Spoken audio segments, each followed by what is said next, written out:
I used to think people were drawn to confidence. The loud kind, the kind that fills a room.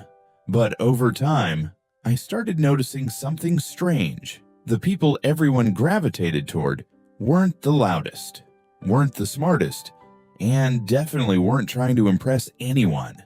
They just had something else, something quiet, something almost invisible. And once I started paying attention, I realized it wasn't magic. It was a way of being.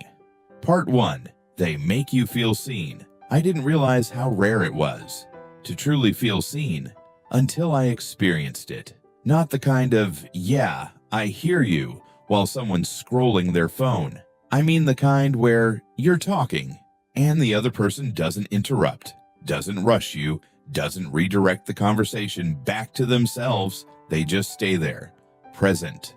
There's something almost uncomfortable about it at first, because we're not used to that level of attention. We're used to noise, quick replies, half listening. But when someone actually listens, you slow down. You choose your words more carefully. And without realizing it, you start revealing parts of yourself you didn't plan to share. That's when I understood something simple. Most people aren't starving for advice.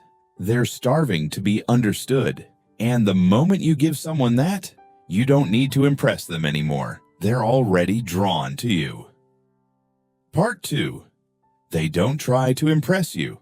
I used to think, if I wanted people to respect me, I had to show them something, my achievements, my thoughts, my knowledge. But the more I tried, the more unnatural it felt. And strangely, the less connected I felt to people, because deep down, people can feel when you're trying. There's a subtle tension in it, a kind of invisible pressure that says, please see me as valuable. But then you meet someone who isn't trying at all. They don't rush to fill silence. They don't compete in conversation. They don't need to win. And instead of thinking less of them, you feel more comfortable around them. Why? Because there's nothing to prove. And that changes everything. It creates space. Space for honesty. Space for real conversation. Space for connection. Maybe that's the quiet truth. The moment you stop trying to impress people, you become someone they actually want to be around. Part 3. They make you feel important. This one is subtle, but once you see it, you can't unsee it. There are people who make you feel like you matter, not through big words, not through compliments that feel forced, but through small things. They notice when you speak. They respond thoughtfully. They remember what you care about. And suddenly, you feel different around them, more open, more relaxed, more yourself. I remember reading about Charles Schwab. He said his success didn't come from being the smartest person in the room, but from making others feel important. And I think that's something we underestimate, because in everyday life, people rarely feel important. They feel overlooked, interrupted, compared. So when someone treats them differently, it stands out. Not loudly, but deeply. And that feeling is something people hold on to long after the conversation ends. Part 4. They speak in a way that feels safe. You can tell a lot about a person by how they respond when you're being vulnerable. Some people turn it into advice. Some people turn it into judgment. And some people just hold space. They don't rush to fix you. They don't make it about themselves. They simply stay with you in that moment. And that is rare, because emotional safety isn't created by saying the right things. It's created by not making the other person feel wrong. Think about it.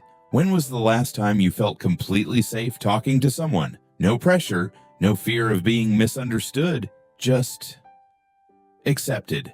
That kind of presence is powerful, and the people who can give you that feeling, they don't need to chase connection. Connection comes to them. Part 5. They remember the small things. It's strange how something small can mean so much. A name, a detail, a moment you thought was forgettable. But then, someone brings it up later, and suddenly, it doesn't feel small anymore. It feels seen. I've noticed this in my own life. The people I feel closest to aren't always the ones who say the most. They're the ones who remember. Not perfectly, not dramatically, just enough to show they were paying attention. And maybe that's what people really want, not grand gestures, but quiet proof that they weren't invisible. Because remembering someone is one of the simplest ways to say, you mattered. Part 6. They make you feel better about yourself at the end of the day.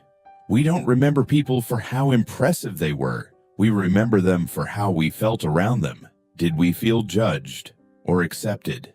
Did we feel small or understood? Did we feel like we had to perform or like we could just be?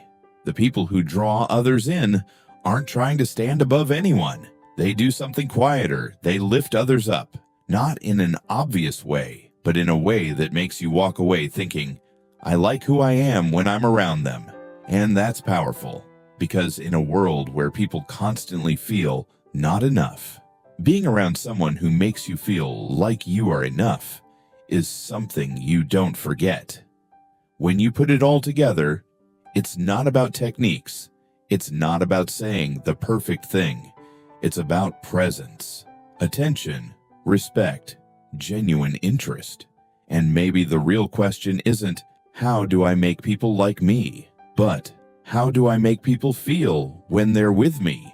Because that answer is what they'll remember long after you're gone.